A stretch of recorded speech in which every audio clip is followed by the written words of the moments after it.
everyone, Olga Khmylev here, and I'm super excited to tell you that I will be back for this year's 2016 IIHF Ice Hockey World Championship. Now this year, we head to Russia, a country that is very close to my heart. I often get questions about Russian hockey, the country in general, and where I'm from, so I wanted to answer a few here. Start off simple. What is this? A hockey puck. So in Russian, shaiba. Now when you've heard Russian hockey fans yell in the stands, shaibu, shaibu, it's a common cheer of score the puck, get the puck in the net. So next time you hear that chant, you'll know that they just want their team to score. So what is there to do in Moscow and St. Petersburg besides go to these hockey games? Now in Moscow, you cannot leave without visiting the Red Square. It is one of the most beautiful places in the world, such beautiful architecture. You have the Kremlin, St. Basil's Cathedral. If you wanted to check out Lenin's body, you can do that. There's so much to do. You walk around, take some pictures, buy some souvenirs, make a day out of it. You won't regret it. Now, Russian Ice Hockey Hall of Fame, another place that you should check out because it's newly created, newly built. The players, the coaches, all the greats were inducted at the Sochi Olympics, so not long ago. It's very new, so you want to be the first ones to check it out because I'm excited to see it. It's minutes away from the venue where the World Championships are going to be played in Moscow, so easy to get to and very, very cool to see. So make sure you when you travel, take the subway because at least once, I know not everybody loves public transportation, but this might change your minds about that because the Moscow subway is one of the best subway systems in the world. It looks like an art gallery inside, absolutely beautiful. It also has escalators that are 5 stories high. You can't see the bottom of the escalator when you're at the top. It's crazy, it's scary, but it's super cool. Some of the wagons are air conditioned and probably more since last time I was there. And it gets you from every point in Moscow and beyond, super easy. The stops are in English as well as in Russian, so for all of the foreigners, you'll be able to get by as well. So that is great. St. Petersburg. Peterhof is Peter the Great's complex of palaces, gardens, fountains.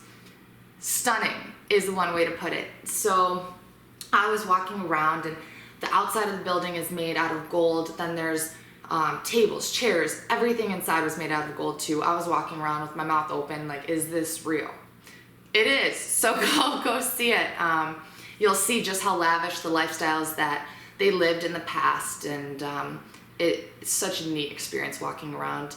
Hermitage Museum, another point to definitely check out.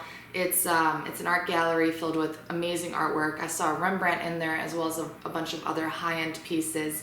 So I personally, and I hate to say this, but I don't love museums. Like I don't want to go to them when I go to a new city.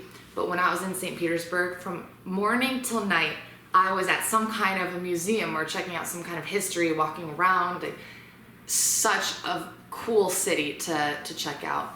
Besides that, mid-May to about early July is their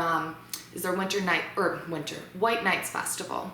And the city, St. Petersburg, doesn't get dark at any point at the night, and that is where this festival comes from. So there's ballet, opera, jazz, Cirque du Soleil was there. There's something going on all day, all night in this period, and so much excitement, so much energy. So definitely a great place or a great time to go to that city.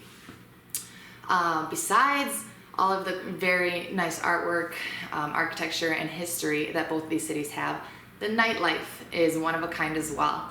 There's a song that is called Moscow Never Sleeps, and it is so true. There's always something going on. I encourage even the people that don't consider themselves partiers to go check out a bar, a nightclub, a restaurant. Restaurants are even open throughout the night. So there's just always something going on, always something to do, and it's a really, really unique aspect of the city, so I love it. Some of my favorite Russian things. Now, I couldn't not talk about these. This is the most common Russian souvenir, matryoshka dolls, also known as nesting dolls. Why they're called nesting dolls is because there's dolls that are nested inside. So as you open more and more up, they get smaller and smaller until you reach the baby one.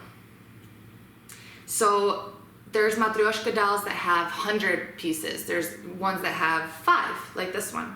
But it's typical souvenir, so make sure to bring some of those back. One of my favorite Russian souvenirs though are these blue and white porcelain pottery pieces. So it's called gzhel, and this one's encrusted in gold. And these two are little monkeys because I got them this year. It's the year of the monkey, and they say if you have monkeys in your home, then it'll bring you luck. So far so good. But I probably have, combined with my mom, over 200 pieces of this gzhel. I have vases that are this big. I have servingware. I have a bunch of fairy tale figurines. To put it in short, I collect them. And I always make sure to bring some back for friends and coworkers and other people because I think they're some of the most beautiful little souvenir pieces that you can bring back.